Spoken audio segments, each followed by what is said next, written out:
सन 1590 हिंदुस्तान के पूरब में एक ऐसी आंधी उठ रही थी जिसकी भनक दिल्ली दरबार को भी नहीं थी। मुगल साम्राज्य अपनी ताकत के शिखर पर था। अकबर का नाम सुनकर दुश्मन थर थर कांपते थे। लेकिन बिहार और बंगाल की धरती पर कुछ ऐसा पक रहा था जो ऊपर से शांत दिखता था और अंदर से धधक रहा था। अकबर ने इस अभियान की कमान सौंपी अपने सबसे भरोसेमंद सेनापति को, राजा मान सिंह प्रथम को। आमेर की इस राजपूत योद्धा की तलवार और बुद्धि दोनों पर मुगल दरबार को नाज था। लेकिन जो चुनौती उनका इंतजार कर रही थी वो किसी खुले युद्ध से कहीं ज्यादा खतरनाक थी।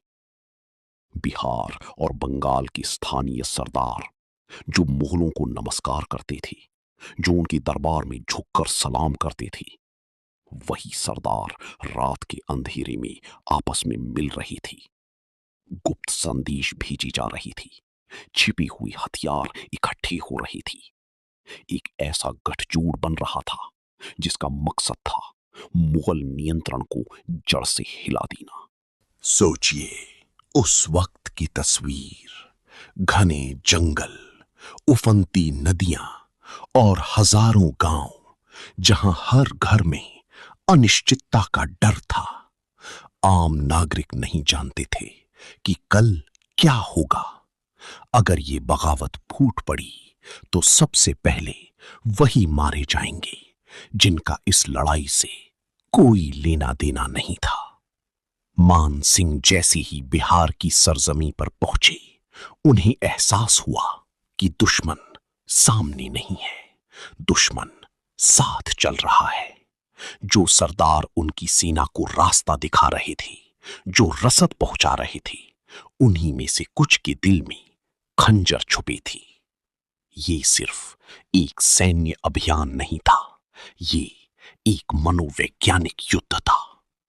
मान सिंह ने अपनी रणनीति बदली। उन्होंने दिखावे की दोस्ती को दोस्ती की तरह स्वीकार किया, लेकिन आंखें हमेशा खुली रखी।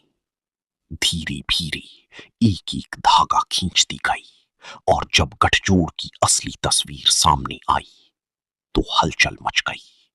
कुछ सरदारों को समझाया गया, कुछ को दबाया गया और कुछ को वो अंजाम मिला जो गद्दारी का नतीजा होता है। लेकिन इस पूरे खेल में सबसे ज्यादा पिसे वो लोग जिनकी कोई आवाज नहीं थी। बिहार और बंगाल के वो हजारों आम इंसान जो सिर्फ ये चाहते थे कि उनका घर सलामत रहे, उनके बच्चे भूखे ना सोएं।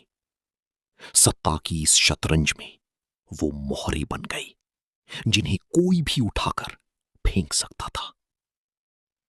इतिहास ने मान सिंह के इस अभियान को एक सफलता के रूप में दर्ज किया। मुगल नियंत्रण बहाल हुआ, बगावत कुचली गई।